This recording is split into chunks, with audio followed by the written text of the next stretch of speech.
El Seminario de Migración, Desigualdad y Políticas Públicas presenta Destino México, Migraciones y Movilidades. Con Claudia Masferrer. Hola a todas y a todos, bienvenidos a Destino México. Es un podcast para hablar de México como país de destino. Hoy estoy muy contenta de poder platicar con Alfonso Ruiz. Vamos a continuar la discusión sobre la migración española, pero ahora lo vamos a hacer desde una mirada actualizada. Vamos a hablar de los migrantes españoles en México contemporáneos. Y es un gusto, Alfonso, recibirte el día de hoy. Él es egresado del doctorado en Ciencia Social, con especialidad en Sociología, y bueno, especialista justamente en migración española a México. Bienvenido, Alfonso. Hola, muchas gracias por la invitación, igual. En este espacio, en este podcast, estamos interesados en entender, como sabes, a México como país de destino, y lo primero que te preguntaría es, ¿cómo ha sido México como destino para los migrantes españoles? Bueno, pues en general yo diría que en general se presenta como un destino bastante amable, quizás, ¿no? Es cierto que la presencia de españoles en México tiene mucho tiempo, es de larga data, siempre ha sido como podríamos decir, un lugar bastante atractivo para los migrantes, para los españoles que pensaban en arribar a América Latina, ¿no? Parece que siempre se ha leído un poco con unas características diferentes. La relación entre España y México ha sido, incluso desde términos antiguos y coloniales, un poquito diferente. Y bueno, y sin duda ha tenido etapas diferentes, muy claramente marcadas. Que bueno, que nos ayudan un poquito a comprender cómo es concebido México, qué es México como destino para los migrantes españoles, pero que sin duda a día de hoy funciona de una manera diferente, ¿no? Porque las características de los migrantes que salen hoy de España son diferentes y bueno, la manera en la que reorganizan sus vidas tras llegar a la Ciudad de México o a cualquiera de los ámbitos, a cualquiera de las regiones del país, pues bueno, es ciertamente diferente a lo que ha sido en etapas anteriores, ¿no? No sé si nos puedes contar, digamos, cuántos españoles viven en México actualmente, y un poco como tú dices, ¿no? Es un destino relativamente amable, ¿no? Pero hay motivos de salida muy claros y en realidad los que llegaron más recientemente llegaron un poco después de la crisis, por la crisis. Ahí quiero que te detengas un poco en hablar en el papel de la crisis, pero un poco para ubicar, ¿no? Porque creo que todos sabemos la presencia española, que como tú dices, es de larga data, es histórica, ¿no? Pero en realidad nunca han sido grupos muy grandes, ¿no? Y un poco lo que veníamos discutiendo en el episodio anterior era que pues son pocos, pero muy visibles y con mucho poder. ¿Qué pasa ahora? Efectivamente, bueno, pues las cifras hay momentos, en los últimos años ha habido un aumento notable, pero ha habido un aumento notable del número de españoles por dos cuestiones principalmente. Una, obviamente por el arribo de nuevos migrantes españoles que vienen al país, y otro aumento a partir de lo que fue la Ley de Memoria Histórica que se promulgó en España a principio del siglo XXI, ¿no? En la primera década del siglo XXI. Esto lo que hacía era, bueno, reconocer el derecho de acceso a la nacionalidad española por parte de descendientes de migrantes españoles. Entonces, en México obviamente hay muchísimos descendientes de migrantes españoles, principalmente hijos y nietos de quienes llegaron después del exilio español, ¿no? Después de la Guerra Civil Española, durante la década de los 40, los años de los 50, fundamentalmente, ¿no? Entonces, bueno, todo ese contingente de población que vino aquí, que se quedó durante años, tiene a sus descendientes que a día de hoy también muchos solicitaron la nacionalidad española, ¿no? Entonces, por ejemplo, cuando vemos los registros del PERE, que se llama, es el Padrón de Españoles Residentes en el Extranjero, vemos como en México hay un notable aumento del número de españoles asentados en el país desde antes de la llegada de la crisis y antes de la reactivación de los flujos migratorios desde España, ¿no? Sin embargo, desde 2008-2010, que los flujos migratorios vuelven crecen, que comienzan a crecer notablemente, se nota también otro nuevo punto, ¿no? Entonces, bueno, si bien las cifras, como decía, no son masivas, México no tiene una cantidad de inmigrantes demasiado amplia, y además, como sabemos, que están por encima del millón, no muy por encima, gran parte de ellos provienen de Estados Unidos, bien migrantes que retomaron, bien sobre todo hijos o segundas generaciones que regresaron al país, ¿no? Bueno, estadounidenses, etcétera. Sin duda, Estados Unidos es el principal contingente. Luego tenemos Centroamérica y hasta los últimos censos, posiblemente hasta el censo de 2010 o al conteo censal de 2015, los migrantes españoles aparecían por lo general como el tercer contingente de extranjeros en el país, ¿no? Ahora, en los últimos años ya, bueno, no es siempre el tercer contingente, entiendo que cuarto, quinto, están también con la nueva llegada de de cubanos, de venezolanos y demás que se insertan entre estas posiciones, pero bueno, sigue siendo un contingente más o menos notorio en términos numéricos. Y como bien decías, es muy notable en términos de presencia, ¿no? Debido a la erupción que han tenido en sectores con mucha visibilidad, podríamos decir, ¿no? En el sector empresarial, sí, por algo se caracteriza los migrantes españoles que se encuentran hoy en México, porque se trata de una comunidad fundamentalmente compuesta o por empresarios que vienen a México o por profesionistas de cierto nivel, ¿no? De alto nivel, que podemos decir. Y entre ellos podemos distinguir entre dos grandes categorías. Por un lado, lo que serían lo que podemos llamar los expatriados, que son trabajadores de empresas internacionales, empresas multinacionales, que mandan directamente a trabajadores con altos cargos, con puestos directivos incluso, a trabajar y residir en México. Vienen con unas condiciones, desde luego, favorables, no por lo general vienen con pluses por seguir trabajando en empresas españolas, aunque lo hacen fuera del país, y vienen con, bueno, con toda una serie de servicios, incluidos por las empresas que están bueno, que les hacen una vida bastante favorable, una iniciativa bastante favorable al país. Y por otro lado, esto sí sería lo más novedoso quizás, la llegada de profesionistas de cierto nivel que no vienen como expatriados como tal, ¿no? Otra cosa es que luego sí son capaces de obtener puestos de trabajo de cierta relevancia y obtener unas condiciones laborales, bueno, que les permiten desarrollar su carrera profesional y tener unas buenas condiciones de vida aquí en el país, ¿no? Sin embargo, eso ya no es esta categoría de expatriados que vienen directamente mandados desde España por sus empresas, sino que en la mayoría de casos son ya migrantes que vienen por sus propias redes, por su propio trabajo y por sí mismos consiguen establecerse en el país. Alfonso, yo quiero que nos hables de cómo consiguen trabajo y cómo les va, pero hagamos una pausa porque me encanta que nos expliques que en realidad este aumento de españoles en México también se da por un proceso de naturalización, ¿no? Y a mí me encanta porque hemos hablado también bastante de la doble ciudadanía, por ejemplo. Entonces, estos en realidad, pues, digamos, normalmente hablamos de los que se vuelven ciudadanos habiendo migrado al país. Aquí tú estás hablando en realidad de los hijos de españoles del exilio, ¿no? que son mexicanos, que nacieron en México y que se vuelven españoles, ¿no? Y que entonces se ve ese pico. Y solo para resaltarlo, porque muchas veces cuando pensamos en el proceso migratorio, cuando se piensa la naturalización, la obtención de la doble ciudadanía, se piensa como este logro, este punto clave, ¿no? En el proceso migratorio en el que alguien llega, ¿no? Entonces estamos hablando de los hijos, ¿no? Que se vuelven dobles ciudadanos, que se vuelven españoles y que viven esta doble vida, ¿no? Eso por un lado, que es importante resaltar por los vínculos sociales históricos que van a ser muy distintos a los españoles que llegan y que se vuelven mexicanos después un proceso de naturalización cuando viven mucho tiempo en México, ¿no? Exactamente. De hecho, yo diría que ahora mismo encontramos bastantes más ciudadanos con doble nacionalidad que son mexicanos naturalizados españoles, ¿no? Que es algo curioso porque muchas veces son ciudadanos españoles que obtienen tramitan su ciudadanía española, quizás un poco por una cuestión relativamente estratégica, ¿no? Porque de repente, como esto dicen, los pasaportes de la Unión Europea son pasaportes un poco más fuertes, que abren más puertas a más lugares y demás.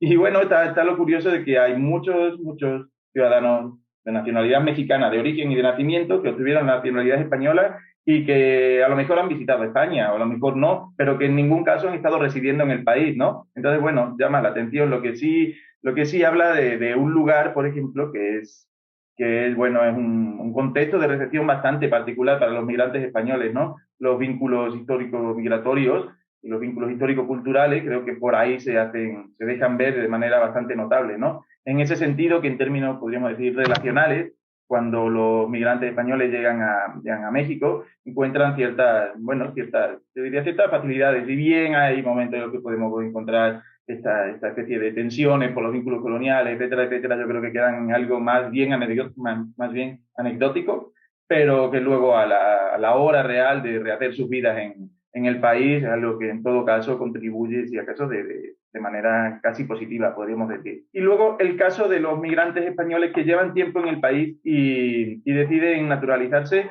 parece que es un poco menos común y menos recurrente, ¿no? E incluso se encuentra que muchos de los migrantes españoles que llevan tiempo suficiente en el país, que podrían incluso optar a la ciudadanía, hay algunos que deciden mantenerse en el país solo con la situación de residente permanente, ¿no? Porque encuentran para algunas cosas ciertas no sé si facilidades, pero sí ciertos privilegios, ciertas cosas que les resultan más cómodos manejarlo como un extranjero residente permanente que como un nacional, ¿no? Igual, en España cabe destacar que por más nacionalidades que pueda llegar a solicitar y demás, bueno, creo que hay un máximo de tres, no lo tengo de todo claro, creo que sí. Pero en España, en la Constitución aparece que la persona, que el ciudadano que obtiene la residencia española nunca puede renunciar a ella. Aunque en el país de destino se obligase a que el español renuncie a su ciudadanía española, el Estado español nunca lo va a dejar de reconocer como español, ¿no? Entonces, bueno, eso es también una característica, creo, una peculiaridad que merece la pena resaltar. Me encanta porque creo que hay que hacer la distinción siempre entre el lugar de nacimiento, entre nacionalidad, ciudadanía, y está bueno este caso para recordar, ¿no? Que en realidad cuando uno habla de la migración española, pues hay una diferencia entre digamos, entre la primera generación y la segunda generación, pero en realidad lo que pasa es que la segunda generación también pueden ser españoles por opción, por naturalización. Hablemos ahora sí de los españoles que llegan a México y que buscan trabajo, que son, tú dices, por un lado, estos que tienen ya, digamos, un contrato, ¿no? Por sus empresas, pero después hay un grupo de profesionistas, como decías, y estudiantes, me imagino también, pero bueno, como en tu caso, pero hay digamos, profesionistas que vienen a buscar trabajo, ¿no? Y ahí, digamos, un poco entender por qué llegan, pero también cómo ven este plan migratorio en México, pensando en que, digamos, en este espacio nos interesa entender a México como país de destino. Entonces, un poco si nos puedes decir cómo veían ellos a México como destino. Al inicio sabemos que los planes cambian, ¿no? Y cómo van estos planes también cambiando con el tiempo, para permanecer, para moverse, para insertarse en el mercado laboral, etcétera. Yo destacaría que sobre todo hay ciertos nichos, ciertos sectores laborales donde México aparece como un país especialmente atractivo para los españoles, ¿no? Para los migrantes españoles. Especialmente para los que no para los que no son demasiado mayores, para los que no se encuentran en etapas muy avanzadas de su curso de vida, ¿no? Entonces, bueno, México aparece como un destino de muchas oportunidades, y bien hay, yo creo, y por lo que he podido ver, cierto desconocimiento de lo que es México como país, de lo que son sus dinámicas institucionales, las dinámicas del mercado de trabajo y demás. Sí que se conoce lo suficiente como para saber que es una vía de entrada a una región que en los últimos años ha parecido muy atractiva para los trabajadores españoles, y que sin embargo parecía un poco de difícil acceso por diferentes motivos. Por la distancia, por lo complicado de arreglar la documentación para poder residir y laborar en el país, etcétera, etcétera, ¿no? Algo que no podemos separar de la idea de que para migrar en países de la Unión Europea, realmente un español no tenía apenas que hacer ningún trámite, ¿no? Dentro de todo lo que son la Unión Europea o los países firmantes del Tratado de Schengen, sobre todo español, podía migrar a cualquier país, situarse y con darse de alta en los registros y demás, ya casi tenía las mismas posibilidades de empleabilidad que un nacional del país, ¿no? Eso no ocurre en México, ¿no? Entonces, bueno, también hablamos de que la mayoría de migrantes españoles que llegan a México llegan con planes un poco más armados que aquellos sujetos que migraron a otros países, por ejemplo, europeos, en la misma época, con las mismas características y demás. Entonces, bueno, si bien no es que hayan iniciado su inserción laboral, por ejemplo, antes de llegar a México, sí que vienen eso con un plan un poco más estructurado. Es un grupo más selecto, ¿no? Es un grupo selecto porque, claro, no solo tiene que cruzar el Atlántico, ¿no? Sino que tiene que ser capaz de saber que tiene que buscar, aun cuando venga con un plan armado, tiene que buscar trabajo, a diferencia de Europa. Y un paréntesis, porque me encanta tu expresión de vienen a México porque les abre la puerta a América Latina, ¿no? En realidad, digamos, creo que es interesante también que después nos hables un poco de eso. O sea, finalmente cruzan el Atlántico y pueden llegar acá, pero pueden ser que también tengan vínculos fuertes con familiares en Argentina o con familiares en el resto de América Latina, ¿no? Entonces, un poco si puedes también decirnos cómo se entiende a la región, porque justo en otro espacio aquí en este podcast hablábamos también de, bueno, sí, destino a México, pero destino a las Américas, viene todo junto, ¿no? O sea, como que en el proceso de decisión de un migrante español que decide salir, obviamente hay una posibilidad de destinos, ¿no?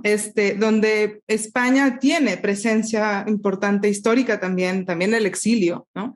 En otros lugares. Entonces, un poco, digamos, no tanto porque México, pero sí, digamos, hasta qué punto es esta puerta de entrada en la realidad, ¿no? Quizás lo ven como el primer paso, que es un lugar sencillo, es un lugar fácil, y hasta qué punto en realidad hay también movilidad entre los países de la región. Totalmente. Y ahora que comentabas las Américas, también está esta cuestión de, sí, sin duda, para llegar a América Latina, pues en términos incluso de cercanía o de la presencia que ha habido de los viajes, incluso turísticos entre México y España, se conoce mucho más, hay buenas conexiones por avión, etcétera, etcétera, que pueden. Pero no es solo para México y América Latina, sino que especialmente en ciertos sectores también es una gran puerta de entrada para comenzar a estar cerca de Estados Unidos, ¿no? Y hay ciertos ámbitos en los que la cercanía con Estados Unidos resulta fundamental, sobre todo aquello que tiene que ver con el mundo artístico-cultural. La llegada a México, bueno, México tiene mucha presencia, muchos tipos de proyectos culturales, la cantidad de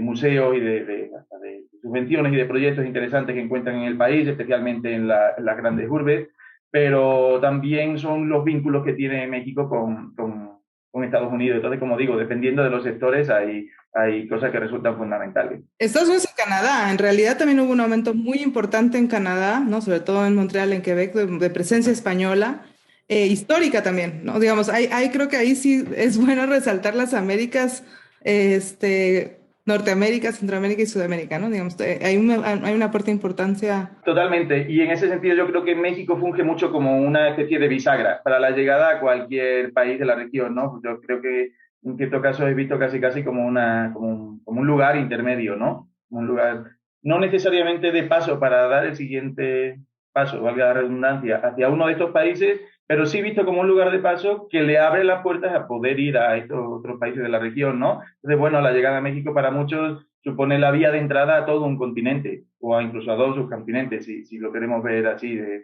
esta manera, ¿no? Mientras que antes de salir parece que la única vía, a lo mejor más o menos la única alternativa que tenían era Europa. Entonces, bueno, por ahí creo que se convierte en un destino atractivo. Además, el hecho de que haya sido uno de los lugares más, uno de los destinos más reactivados fuera de lo que es Europa para los migrantes españoles, quizás uno de los más atractivos dentro de lo que sería el mundo hispanohablante, ¿no? Y los vínculos lingüísticos que mantiene, pues también lo hacía muy atractivo para muchos sujetos, para muchísimas de las ocupaciones que profesionistas llevan a cabo el día de hoy en día. Bueno, la cuestión lingüística no es menor. Desde luego, para la gente que hace cuestiones artístico-culturales, que se dedican al cine, al teatro y demás, es fundamental, pero también para todos aquellos que tienen en la escritura y en el análisis y demás, en su presentación de resultados, este tipo de mecanismos, pues también resulta clave, porque no es lo mismo cambiar la carrera y cambiar incluso eso, el idioma en el que cambias, ¿no? Porque parece que te posiciona un poquito más arriba, un poquito más abajo, en función de la calidad de tu trabajo. Entonces, bueno, por ahí supone también una de las grandes alternativas llegar a México, ¿no? Como les decía, pues eso, migrar en Europa es muy atractivo, pero pues migrar a Alemania para alguien que en principio no sabe apenas alemán, que sí se puede manejar en español y en inglés, se puede ser funcional en la mayoría de los países de la Unión Europea hablando inglés y manejándose en inglés, pero no con tanta profundidad como se puede ser bueno, sí se puede manejar uno en su mismo idioma, ¿no? Entonces eso lo hace realmente atractivo. Es más cercano que otros, puede ser hasta más barata la llegada que a otros lugares, y es mucho más caro que Europa, sin duda, pero es más barato y más sencillo que llegar, por ejemplo, al Cono Sur. Hablemos un poco de las ocupaciones, porque nos hablabas justamente, ¿no? De las personas que están trabajando en el sector cultural, en el teatro, la música, la literatura. Pero ¿qué otras personas con qué otras ocupaciones llegaron y que en realidad, digamos, en tu tesis tú analizas las trayectorias laborales, ¿no? Entonces, digamos, ¿qué aprendemos de analizar esas trayectorias, pero pensando también en las diferencias entre ocupaciones? Yo diría que sobre todo los que más dificultades enfrentan, y supongo que por ello también son los que menos llegan, son aquellos que se dedican al ámbito administrativo, ¿no? En el ámbito administrativo creo que México sí aparece como un país menos atractivo para este sujeto, porque presentan menos credenciales diferenciales, por así decir. Además, tienen que reaprender a manejarse en términos administrativos aquí y demás. Entonces, es el lugar, es quizás uno de los nichos menos aprovechados. Pero ¿cuáles sí son de los más aprovechados, aparte de estos que hemos comentado? Todo lo que sería el mundo de la publicidad, comunicación y demás, por ahí parece que sí, además es un campo en el que se siente, publicidad, comunicación, en el que se siente como un poco atractivo esta idea de que vengan de países con otras lógicas de presentación y demás, como son los europeos del norte global. Otro de los campos fundamentales, sin duda, es la academia, es el mundo académico, ¿no? México tiene CONACYT, con la cantidad de universidades que tiene y demás, tiene toda una serie de fondos, ya no solo privados, sino dentro del sector público, y unas condiciones muy atractivas, más de las que se encuentran incluso en países sobre todo como España, ¿no? La diferencia en la cantidad y calidad de empleo que hay en el sector académico investigador es considerablemente superior en México que en España. Entonces, bueno, se abre toda una vía de acceso también para un tipo de ocupación, por lo general ligada al sector público, que en España siempre ha sido muy, pues no sé, España siempre ha tenido y sigue manteniendo una gran cantidad de trabajadores en el sector público, parece que es un sector de ocupación atractivo dentro de las diferentes ramas, y bueno, por ahí llega también. E incluso también en el sector, un poco, podríamos decir, industrial, quizá un poco más de vanguardia. Hay muchas empresas que también a partir de los últimos años y de las lógicas de contratación y de expansión por otros países empiezan a tener también sedes o vínculos con sedes de aquí, y hay muchísimos trabajadores que vienen con la idea también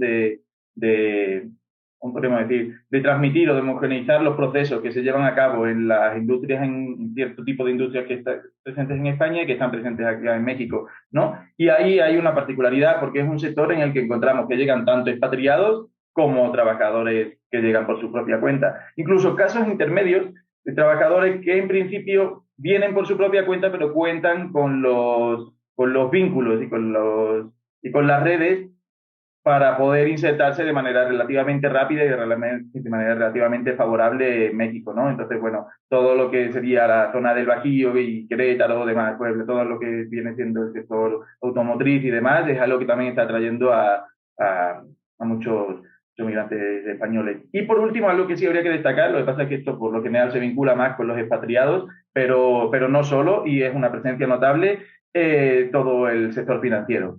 El sector financiero, y ahí sí que México aparece como un punto estratégico, por eso, porque lo posiciona bien sobre el terreno, sobre todo lo que sería América, tanto América Latina como incluso los vínculos con los países de América del Norte. Entonces, bueno, creo que esos serían quizás algunos de los principales sectores de atracción para los trabajadores españoles.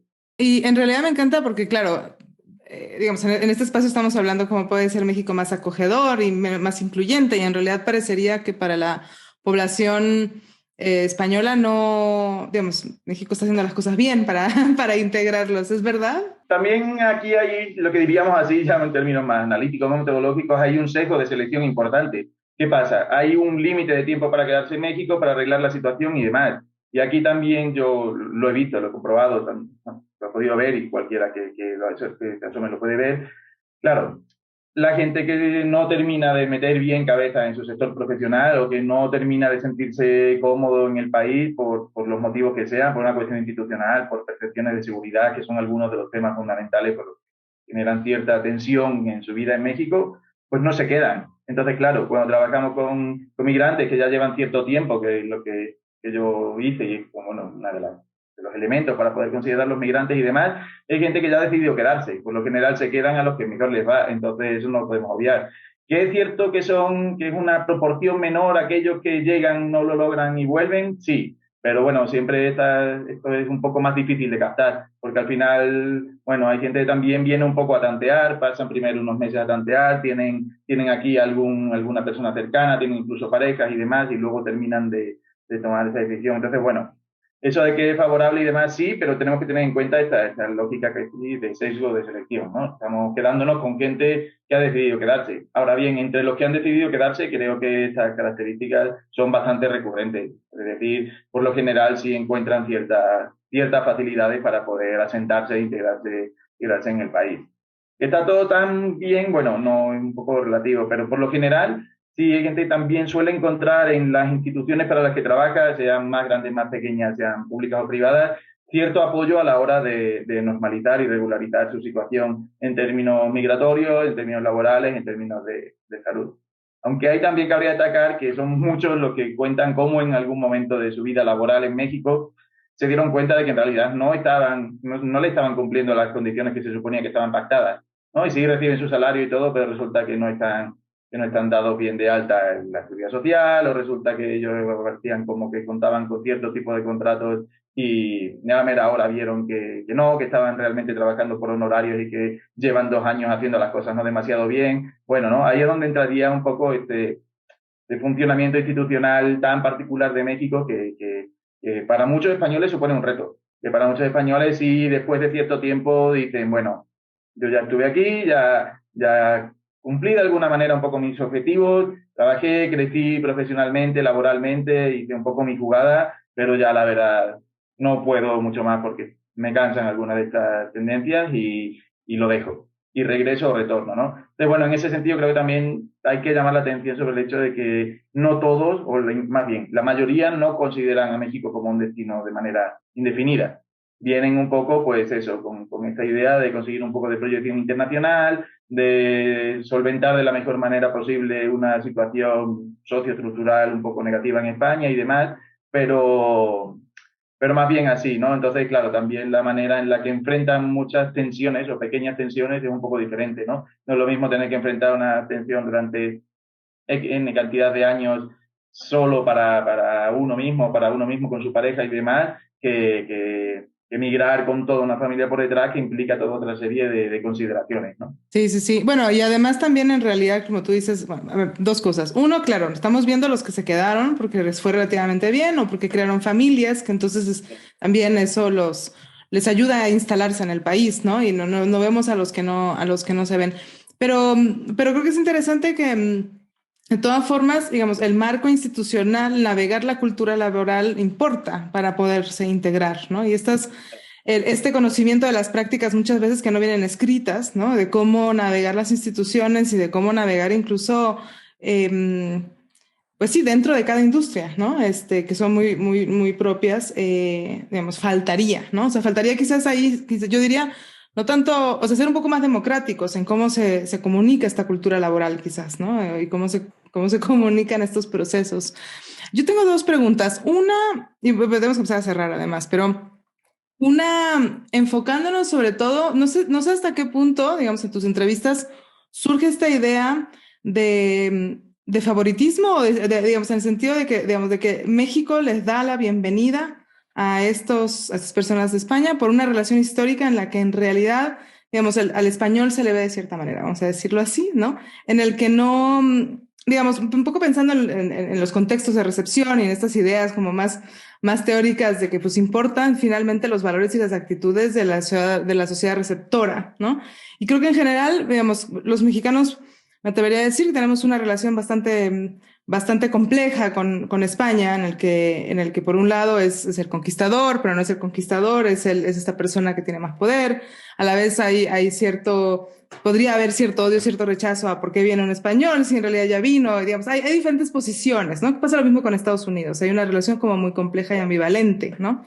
Pero ¿hasta qué punto estas personas que vienen reflexionan sobre cómo los ven en México, cómo son percibidos, cómo se les da la bienvenida, cómo son acogidos? Porque a mí me interesa entender también cómo, pensando en México como país de destino, digamos, cómo recibimos a los otros, ¿no? Y creo que es interesante entender y ubicar también cómo los españoles que llegan ubican a esta percepción de la sociedad mexicana. Bueno, pues en general, sí, como decía, sí hay quizás una palabra es ambivalencia, ¿no? Porque efectivamente tienes a la vez tanto esta suerte de reclamo, ¿no? De reclamo histórico, de reclamo de las típicas bromas, que si el oro, que si lo que quieras, etcétera, etcétera, frente también a esta especie de prejuicio un poco positivo, ¿no? Pues también esta idea de, bueno, proviene de Europa, ha visto otras cosas, ha trabajado en otro tipo de ámbitos, etcétera, etcétera. Entonces, bueno, por ahí es ambivalente. Sí es algo en lo que los migrantes españoles creo que piensan bastante o reflexionan bastante acerca de, y creo que la tendencia es bastante clara, sobre todo cuando en las entrevistas lo veía y la gente lo ve, la tendencia creo que es bastante clara. Al poco de llegar, esa discusión es como mucho más clara, mucho más presente en la narrativa y en la experiencia de los migrantes españoles, y con el paso del tiempo se va bajando. Yo supongo que se va reduciendo la importancia que le dan a ellos. Supongo que tiene que ver también un poco con la interiorización de la otra edad, con el aprender los códigos de aquí, aprender a manejarse, etcétera, etcétera, que pues, haría parecer que con el paso del tiempo les da un poco más igual, ¿no? En general todo lo consideran amable de más, un poco, no sé si por la forma también en las que piensan que serían recibidos o que han experimentado cómo les reciben cuando han ido a otros países, especialmente a países europeos, ¿no? Donde, bueno, más que si aquí podemos hablar de que la lógica es un poco una migración norte-sur, En Europa sería, con suerte, norte-norte, sino que tiene características de sur-norte. Entonces, claro, la manera en la que la sociedad receptora se comporta o se presenta ante ti como migrante es un poco diferente. En general, lo ven de una manera más o menos como un lugar bastante atractivo, bastante amable a la hora de recibir, pero siempre aparece esta doble valoración, que por la otredad de ser español, por momentos tiene sus ventajas, por momentos tiene sus desventajas, ¿no? Y en términos de la inserción laboral, ¿cómo afecta? Algo que parecía muy recurrente entre los que sean un poco subordinados del trabajador español migrante en la empresa, parece que entre pares y subordinados la visión afecta un poco más este prejuicio negativo. No, pues mira este que llega, que viene, que se queda, que mira el puesto que le dan, que mira el sueldo que tiene, etcétera, ¿no? Y aparecen quizás todas estas lecturas, todas estas representaciones un poco más negativas, ¿no? Mientras que también a la hora de las posibilidades para promocionar, para encontrar empleo, las relaciones con superiores y demás, suele aparecer como un elemento positivo, ¿no? Yo tengo algunos relatos que eran muy, muy claros al respecto, ¿no? Ya pues que los compañeros me llaman así y se comportan así y, no sé, con mi jefa pues me fue fenomenal un poco por ese vínculo, ¿no? Entonces, bueno, es, como decía, es una cuestión ambivalente y creo que es bastante situacional. En función de la situación, en función del tipo de ocupación desempeñada, en función del tipo de relación al que estamos atendiendo, los prejuicios suelen afectar de manera positiva o negativa. Pero yo diría que no es algo que marca de manera radical la experiencia de los españoles en la ciudad, en el país. Buenísimo. Bueno, está buenísimo que los prejuicios no marquen la experiencia de los migrantes, porque digamos, en otros contextos marca, ¿no? Marca mucho y como decías. Un momentito y un pequeño inciso ahí al respecto, y creo que hay una diferencia también notable en cómo lo leen y cómo lo entienden aquellos migrantes que llegan con más edad y con otras condiciones, bueno, con otras condiciones esperadas por ellos mismos de vida, con otras relaciones familiares, con otra situación, que los que llegan siendo un poco más jóvenes, sobre todo que si llegan solos y demás, ¿no? Para aquellos que llegan con sus hijos y demás, que los hijos tengan que enfrentar este tipo de cosas, les parece una tensión importante, ¿no? Y ellos incluso llegan a sentirlo más como un ataque, como una afronta, ¿no? Mientras que para los que son, bueno, están en otras etapas de sus vidas o migran solos y con sus parejas y demás, parece que es algo mucho más llevadero, más fácil de llevar, ¿no? Cerremos con una idea. Yo creo, digamos, mi pregunta sería, ¿cómo va a ser México destino en el futuro para los migrantes españoles? ¿Tú cómo lo ves? Pero además, digamos, si tuvieras que decir algo que debería cambiar para que México sea más acogedor para migrantes españoles o de cualquier lado del mundo, ¿tú qué nos dirías? ¿Qué diría? Yo creo que de verdad la diferencia y las tensiones más importantes están en el mundo, la estructura institucional del país, en cómo se manejan las cosas. ¿Cómo se podrían hacer? Bueno, entiendo que hay varias maneras. Una podría ser que los españoles conozcan un poco más cuál es la estructura institucional de México, pero pues claro, eso estando en España y sin un vínculo directo con el país, pues en principio es difícil de lograr. ¿Cómo se podría hacer? Bueno, yo creo que dándole, no sé si es un poco utópico casi, pero quizás dándole un poquito más de orden a ciertas regulaciones, ¿no? Todos sabemos que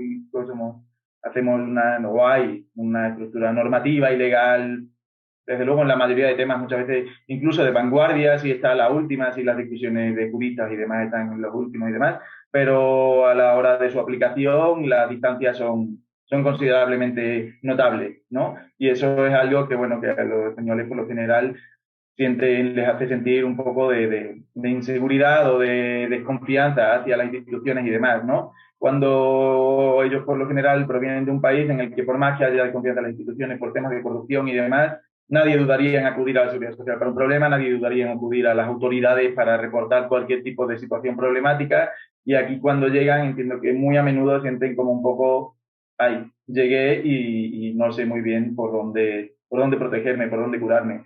Entonces, bueno, quizás tengo una idea de unas instituciones algo más potentes, que den un poco más de confianza, que den un poco más de seguridad y que funcionen de manera un poco más fluida o más transparente, quizás, menos opaca, ¿no? Que la aplicación de esas normas o de esos procesos sea un poco más acorde a la norma escrita, ¿no? Y eso en realidad beneficiaría a toda la población en su conjunto, digamos. Estamos hablando de Estado de Derecho, de transparencia, de instituciones más sólidas. Totalmente. Yo sí encuentro, un momentito ya con esto termino, sí encuentro creo que una principal tensión por parte de los migrantes españoles que llegan, sobre todo al poco tiempo de llegar y demás, esta tiene que ver con la percepción de seguridad o de inseguridad. ¿no? Y para ellos sí es otro mundo llegar aquí con esa percepción de inseguridad que tienen, que no siempre se adecua a lo que ocurre, pero por ahí va y creo que esa es una de las principales tensiones que habría que ver cómo atacar. Me encanta. Y bueno, obviamente la seguridad, la percepción y la seguridad misma también sería algo que haría mejor, un mejor lugar para todos. Alfonso, muchas gracias. Gracias a ustedes, muchísimas gracias por el espacio, por la oportunidad y pues nada, seguimos en contacto. Nos despedimos de este episodio de Destino México, Migraciones y Movilidades. Los espero en 15 días para seguir platicando de México como país de destino. Muchas gracias, Alfonso, por acompañarnos y gracias a todos y todas. Esto fue una producción de la Coordinación de Educación Digital del Colegio de México.